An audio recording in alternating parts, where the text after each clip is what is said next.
कार्याय नमः। रामात्रस्य काल भीमभुजगौ रामस्य सर्वं भजे। रामे भक्तिरखण्डिता भवतु मे रामं त्वमेवाश्रयः। गुरुर्ब्रह्मा गुरुर्विष्णु गुरुर्देवो महेश्वरः। गुरुः साक्षात् परब्रह्म तस्मै श्री गुरवे नमः। श्रीकृष्ण गोविंद हरे मुरारे हे नाथ नारायण वासुदेव। श्रीकृष्ण गोविंद हरे मुरारे हे नाथ नारायण वासुदेव। श्रीकृष्ण गोविंद हरे मुरारे हे नाथ नारायण वासुदेव।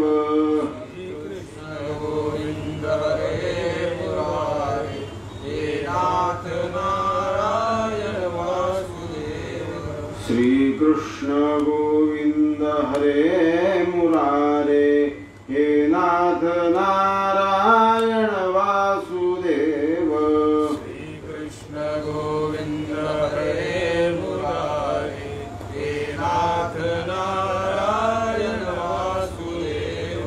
हे नाथ नारायण वासुदेव।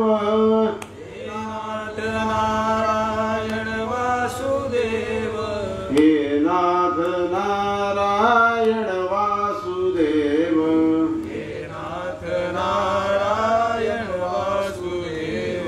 श्रीकृष्ण गोविंद हरे मुरारे हे नाथ नारायण वासुदेव। श्रीकृष्ण गोविंद हरे मुरारे हे नाथ नारायण वासुदेव। गोपाल कृष्ण भगवान की जय। कन्हैया लाल की जय। गोवर्धननाथ भगवान की जय। काल नारद भक्ति सूत्रा या महर्षी देवर्षी नारदांनी लिहिलेल्या ग्रंथाचं प्रारंभिक वाचन, एकूण सूत्र किती, लिहायचं प्रयोजन काय, नारद या शब्दाचा अर्थ, आपण हे सगळं पाहत आहोत.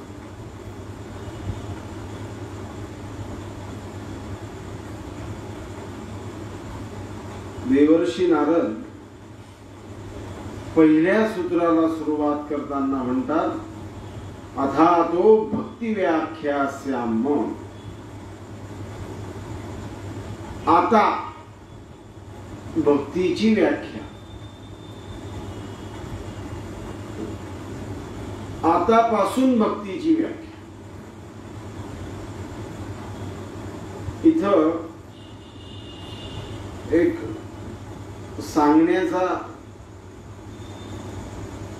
उद्देश असा की आतापासून भक्तीची व्याख्या म्हणजे कल करे सो आज कर, आज करे सो अब. म्हणजे मी उद्या छान आंघोळ करून येईल, अनेक वस्त्र परिधान करून येईल, अनेक वस्त्र परिधान करून येईल, तेल लावून येईल, कपडे चांगले घालून येईल, अगरबत्तीचा धूप लावेल. अशा कुठल्याही गोष्टीचा, लौकिक गोष्टीचा विचार न करता आतापासून भक्तीची व्याख्या. कारण भगवंताचं कार्य हे उद्यावर सोडलेलं चालत नाही, आतापासून.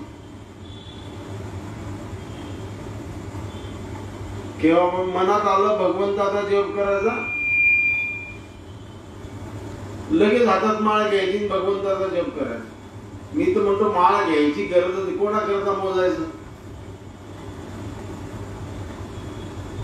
भगवंताचं नामस्मरण करणं करायचं आहे, तर मोजून कोणाला सांगायचंय, मग मोजायचं कशाला.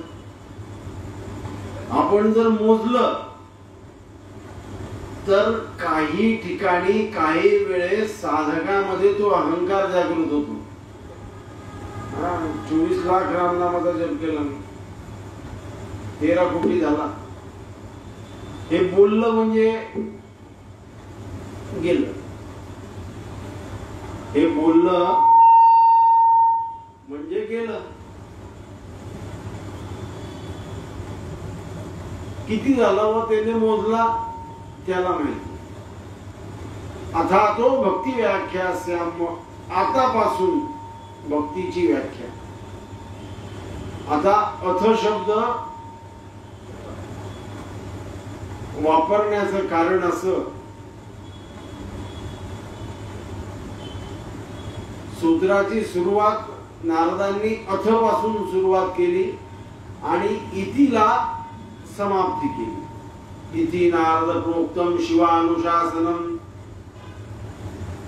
इति नारद प्रोक्तम शिवानुशासनम.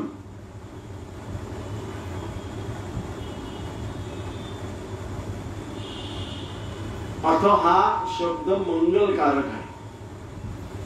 अथ शब्दाचा अर्थ आपण जर पाहायला गेलो तर अमरकोशामध्ये अथ शब्दाचा अर्थ मंगल, शिव, कल्याण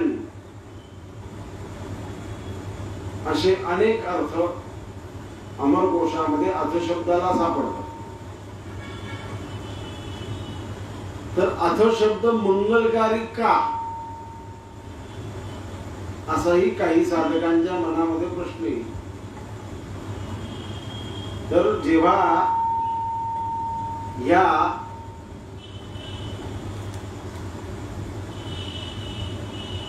सृष्टीची उत्पत्ती करण्याचा विचार भगवान महाविष्णूंच्या मनामध्ये आला, तेव्हा ब्रह्मा उत्पन्न झाले. आणि ब्रह्मा उत्पन्न झाल्यानंतर ब्रह्मांच्या मुखातून दोनच शब्द बाहेर पडले, एक ओम आणि दुसरं अथ. अथ शब्द आणि ओम शब्द हे दोनच शब्द बाहेर पडले, म्हणून अथ शब्द मंगलकारक. अथातो धीयत्या धीयत्या निराकरणम प्रतीकम मे विचक्षणम. वेदाची सुरुवात सुद्धा अथ शब्दापासून आहे आणि मंत्राची सुरुवात हरि ओम शब्दापासून आहे. हरि ओम. म्हणून अथ शब्द प्रारंभवाचक आहे.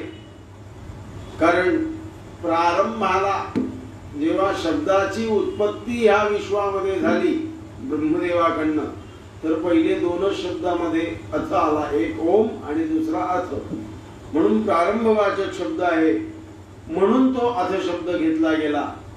अथ शब्द हा मंगलकारक आहे, कल्याणकारक आहे, म्हणून घेतला गेला. मंगलादीनी मंगलमध्यानी मंगल अंतानी शास्त्राणी प्रथमते. शिष्ट परिपाठ असा आहे की ग्रंथाच्या आदी, मध्य आणि अंत या तीनही ठिकाणी मंगलवाचक शब्द असला पाहिजे. मंगलवाचक शब्द असला पाहिजे, म्हणून अथ शब्दाचं प्रयोजन आहे. कारण अथ शब्दाचा आपण अमरकोशामध्ये व्याख्या शिवाई की अथ शब्द हा मंगलकारक आहे. तो ब्रह्मदेवाच्या मुखातून निघाल्यामुळे मंगलकारक आहे. तर हा मंगलकारक का आहे, तर परममंगलायतन भगवंताचा नाम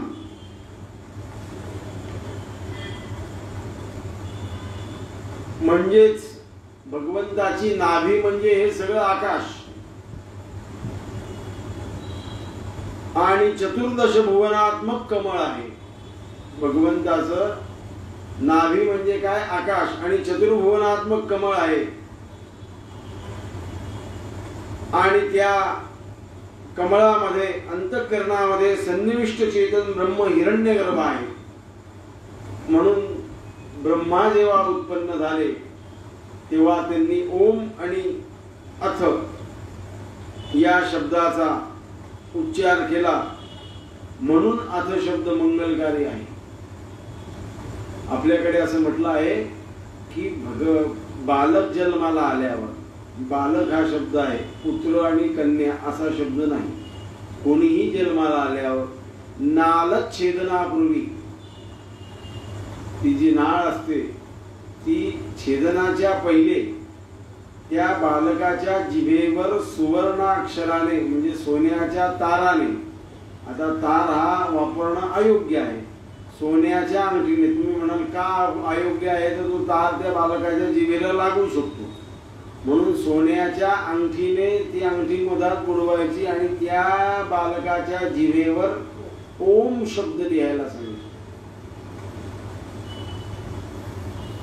ओम शब्द लिहिण्याला सांगितलं आहे कारण त्या जातकावर जन्मतःच भगवंताचे संस्कार करायला सांगितले. का करायला सांगितले, तर ब्रह्माला तसे संस्कार केले होते म्हणून आपल्याला करायला सांगितले. म्हणून अथ शब्द वापरला. अथ शब्दाचा आणखीन एक असा अर्थ होतो की अनंतर्य. अनंतर्य म्हणजे नंतर. मग अथ शब्द शमदमावरी हरी झाला, हे जरी व्याख्या असली, सूत्र असलं की शमदमा नंतर आपल्यामध्ये क्षम यायला पाहिजे, दम यायला पाहिजे, हे सगळं जर आपल्यामध्ये आलं, त्यानंतर भगवंत शमदमावरी हरी झाला असा जरी सूत्र असलं तर ह्या अथ शब्दाचा अर्थ अनंतर्य इथं म्हणून घेतलेला नाही. आता तुम्ही म्हणाल, आपण आपल्या साधारण साधकाच्या मनात असा प्रश्न होईल की शमदमानंतर हरी झाला हे जरी सूत्र असलं आपल्याला संतांनी सांगितलेलं, तरी इथं शमदमाच्या नंतर हरी असा का अर्थ घ्यायचा नाही, कारण की साधारणपणे असा विचार होतो की आपल्यामध्ये क्षम उत्पन्न व्हायला, दम उत्पन्न व्हायला, हे सगळं झाल्यानंतर हरिभक्ती करायची का, तर नाही. माझं सांगणं लक्षात घ्या की आपण आता हरिभक्तीला सुरुवात करतोय, मग सुरुवात करताना आपल्या म्हणजे साधकामध्ये क्षम उत्पन्न नाहीये, मग हरिभक्तीला सुरुवात करायची नाही का, तर नाही, तसं नाही. आपल्यामध्ये क्षम असो का नसो, आपण सुरुवात अथ, आतापासून हरिभक्ती, अथातो भक्ती व्याख्या, मग आतापासून, मग त्याच्याकरता देहशुद्धी असणं गरजेचं नाही. नियमादी आपल्याला पालन केलेले असणे गरजेचे नाही. मग आपल्यामध्ये ती तितिक्षा, क्षम, दम आहे नाहीये काही संबंध नाही. आतापासून भक्ती, आतापासून, कारण भक्ती ही माता आहे. तो बालक झोपलेला असेल, समजा आता बालकाला भूक लागल्यावरच आई दूध देते असं नाही, तो रात्री गाढ झोपलेला असेल तरीही आई त्याचं तोंड उघडते, त्याच्यात स्तन टाकते आणि दूध तो ओढत नसेल तरी त्याच्या मुखात घालून त्याला शांत झोपवून टाकते.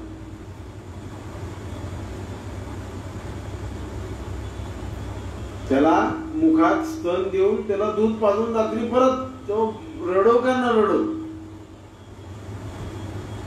त्याच्यामुळे त्या मुलाला दुधाचा स्वाद मिळतो आणि तो आणखीन गाढ झोपतो. जसा मी याच्यावरून बोलतोय की क्षमदमावरी हरी झाला, मग आपल्यामध्ये क्षम तितिक्षा असणं गरजेचं नाहीये.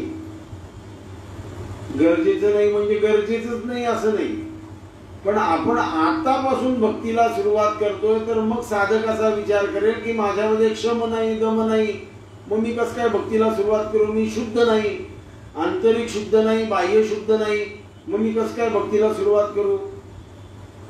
तर नारद म्हणतात त्याची काही गरजच नाही. भक्तीला सुरुवात करताना तुझ्यामध्ये क्षमा आहे, तितिक्षा आहे, तू क्रोधी आहे तर क्रोधी हो, तू कसा आहे जसा आहे तसा. जसं एखादा मुलगा असतो, लहान बालक रांगतो, तो त्याला लंगोट लावलेला असतो आणि तो खेळता खेळता खेळता लंगोटामध्ये शौच मार्जन करतो, मूत्र विसर्जन करतो, संडास करतो आणि तेच शौचाला असं थापत जातो. आणि थोड्या वेळात भूक लागते तर आई पहिले त्याला धुत नाही, त्याला आई पहिले दूध पाजते आणि मग स्वच्छ कर. माझा मुद्दा लक्षात घ्या. त्या लहान बालकाला ती आई जी आहे ती त्याला तुझ्या अंगाला घाण लागली आहे, तू खेळून आलाय बाहेरून, कीचड लागलंय, गारा लागलाय, चिखल लागलाय, शेण लागलंय असा विचार करत नाही. तुला भूक लागली ना, तू पहिले खाऊन घे मग पाहू नंतर. आई पहिले त्याला साफ सफाई करत नाही त्याची, पहिले त्याला दूध पाजते. तद्वत त्याप्रमाणे भक्ती आपली माता आहे. त्या भक्तीला सुरुवात केल्यानंतर मग आपल्यामध्ये क्षम दम सगळं येत राहील. आता त्याची गरज. त्या भक्तीला सुरुवात केल्यानंतर 84 सूत्र पालन झाल्यानंतर आपोआप आपल्यामध्ये क्षमदम तितिक्षा निर्माण होऊन जाते. क्षमदम तितिक्षा या गोष्टी सोडूनच देते आपण त्याच्या परात्पर चाललो जातो, आणखीन पुढे जाऊन जातो. त्या साधकाला आत्ता नारद महर्षी आपल्याला असं सांगतात की आत्ता तुम्हाला क्षमदमाची गरज नाही. तुम्ही जसे आल, क्रोधी असाल क्रोधी, संतापी असाल, कामी असाल, लोभी असाल, जसे असाल तसे. म्हणून बरेच लोकांचा असा विषय असतो. अनेक महाराजांकडे अनेक प्रकारचे लोक असतात. म्हणजे मी असं ऐकलेलं आहे बरंच. का हो महाराज, तुम्ही यांना कसं काय मंदिरात येता? तो इतका पापी आहे, इतका पापी आहे, त्याला तुमच्या पायावर डोकं ठेवण्याचा सुद्धा अधिकार नाही, तुम्ही त्याला बोलत का बरं नाही? मग तुम्हाला सगळे चालता का? हो, भक्तीला सगळे चालतात. सज्जनही चालतो, राजसी चालतो, तामसी चालतो, सत्वगुणी चालतो, आसुरही चालतो, सुरही चालतो, नरही चालतो आणि देवही चालतो.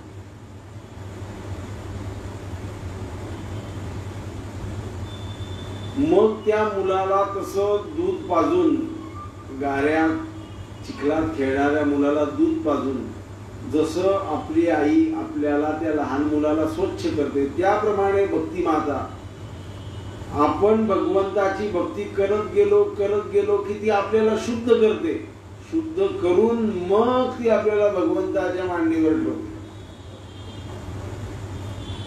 जसं भक्त प्रल्हादाला भक्ती करत गेले आपोआप क्षमा आलं, आपोआप तितिक्षा आली, क्रोध आला नाही, संताप आला नाही. असं सुद्धा म्हटलं नाही की या माझ्या वडिलांनी मला त्रास दिला, यांना मारून टाका. असं सुद्धा भक्त प्रल्हादाच्या मुखातून आले.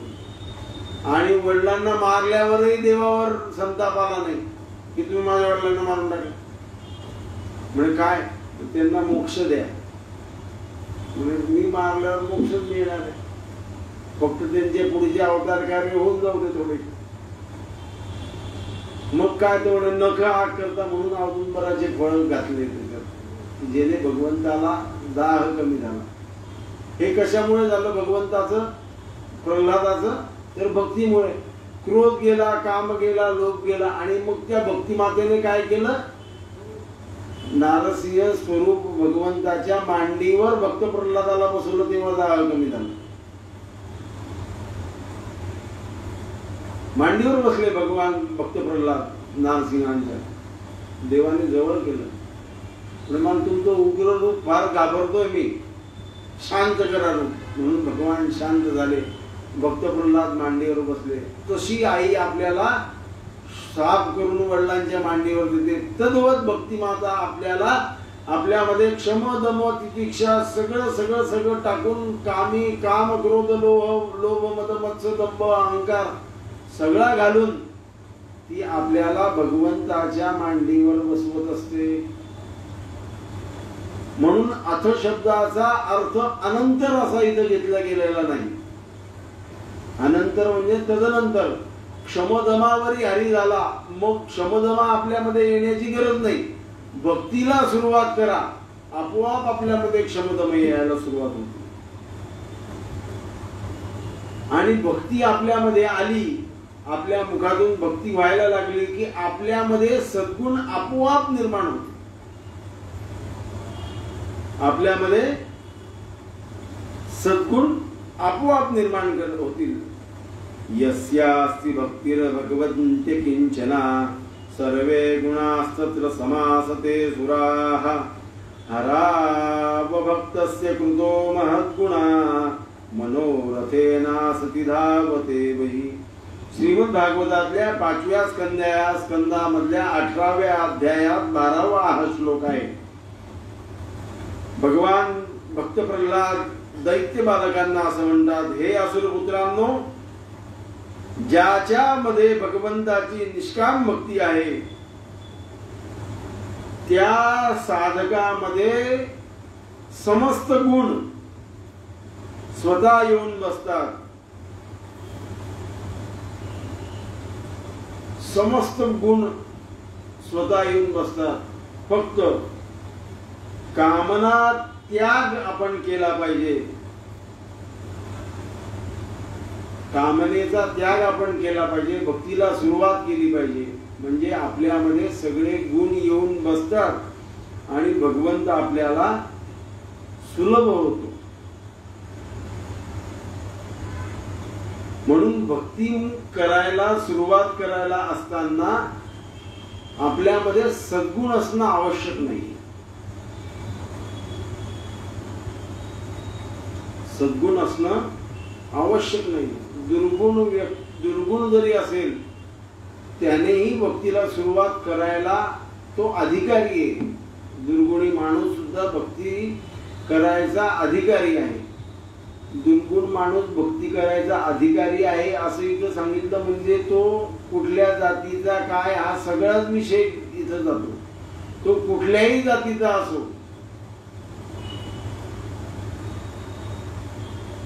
कुठल्याही जातीचा असो, तो भगवंताची भक्ती करू शकतो.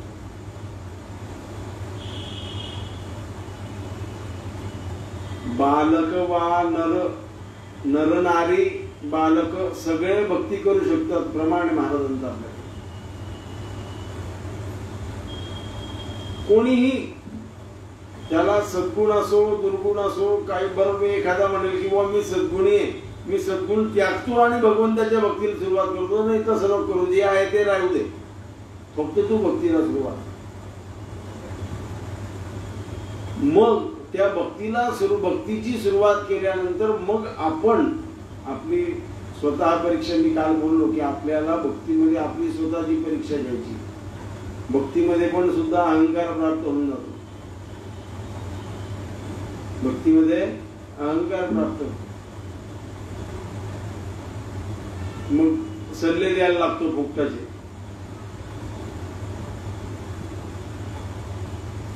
महादेवावर असं पाणी नाही घालायचं म्हणे, असं घालायचं पाणी. फुकटाचे सल्ले सुरुवात होऊन जाते. महादेवाच्या मंदिराचे नियम खूप वेगळे. महादेवाच्या मंदिरात बोलायचंच नाही. मला रोज सकाळी आणि संध्याकाळी मी जातो देवाच्या दर्शनाला. मला 2-4 रोजचे लोक म्हणे ते नमस्कार करतात, मी मागे सरकून जातो. त्यांना आता ते कधीतरी असह्य झालं, त्यांनी मला विचारलं नमस्कार केला तर चालेल का? म्हणलं खरंच करू नको. आणि बाबा मी सोहळ्यात आहे, मी देवाकडे चाललोय, तू देवाच्या ओट्यावर माझ्या पायावर डोकं ठेवशील, माझं सगळं पुण्य संपतं ना. देवासमोर नमस्कारच देऊ नये.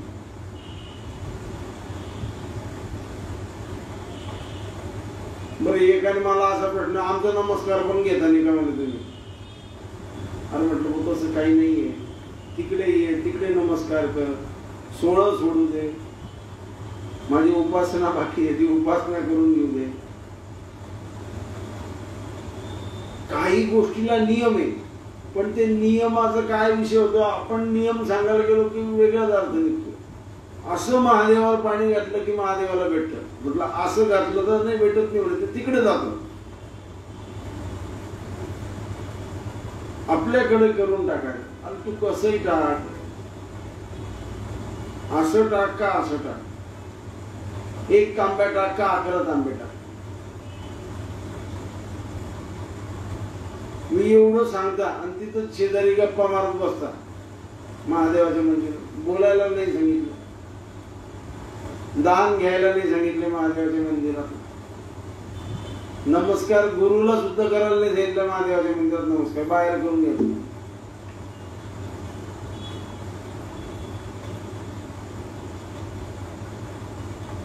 आपण आपली परीक्षा भक्तीमध्ये स्वतः घ्यायची की आपण कुठे आहोत. आपण पहिले तामसी होतो, आता राजसी झालो, प्रगती, राजसी झालो, मग सात्विक झालो, प्रगती.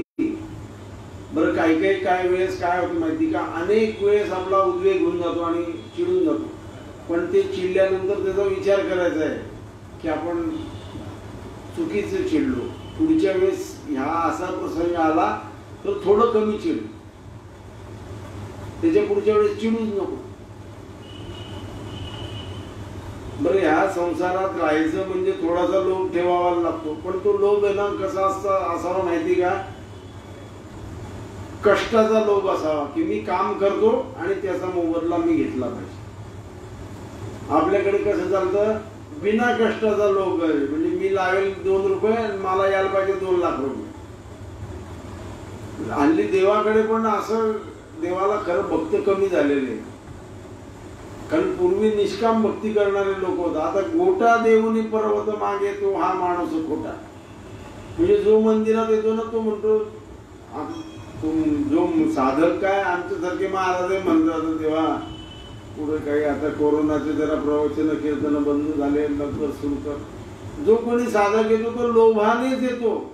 मग एखादा आरोग्य करता येतो, मग देवा कोरोनापासून वाचव, याच्यापासून वाचव, त्याच्यापासून वाचव, लक्ष्मी येऊ दे, याला नीट वागू दे, पोरांना नीट वागू दे, बायकोला नीट वागू दे, सगळ्यांचं आरोग्य चांगलं ठेव. असेच निष्काम भक्ती होतच नाही आपल्याकडे.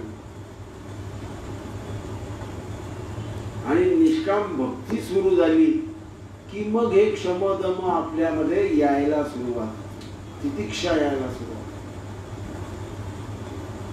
मग त्या क्षमदमावरी हरी झाला. पण नारद म्हणतात की दुर्गुण असो कसंही असो, अथा तो भक्ती व्याख्यास्याम, आतापासून तू भक्तीला सुरुवात कर. आतापासून कसाही असो, तू काळा असो, गोरा असो, हीन जातीचा असो, श्रेष्ठ जातीचा असो, काही काही काही फरक पडत नाही. तू सगुण दुर्गुणात्मक असो, सगुणात्मक असो, काही गुण दोष रहित कसाही असो, तू भक्त सुरुवात कर. आपलं माझ्या मते आपल्यासाठीच लिहिलेलं आहे. आपला विचार आपल्यासाठीच लिहिलं, म्हणजे आपल्या कलियुगातल्या लोकांची विचारसरणी कशी होईल हे नारदांना तेव्हाच कळलं होतं.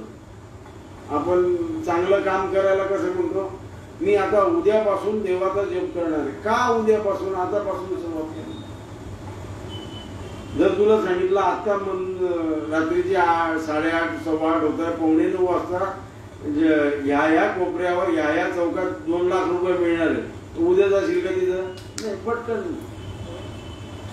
तिथं कसा पटकन जातो, मग हे कसं उद्या. म्हणून नारदांनी आपला विचार केला किंवा यांची मानसिकता काय असणार आहे, उद्यापासून भक्तीला सुरुवात, आतापासूनच कर. अथा तो भक्ती व्याख्यास्याम. म्हणून नारदांनी अथ शब्दाचा वापर केला.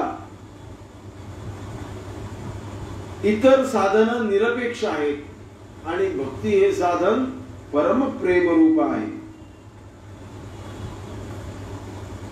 बऱ्याचशा कर्मामध्ये, कर्मकांडामध्ये क्रियायोगाची आवश्यकता नाही. कर्मकांडामध्ये क्रिया करावी लागते. भक्तीमध्ये याची काहीच आवश्यकता नाही. या भक्तीमध्ये केवळ भाव, केवळ भावानेच भगवत प्राप्ती होते.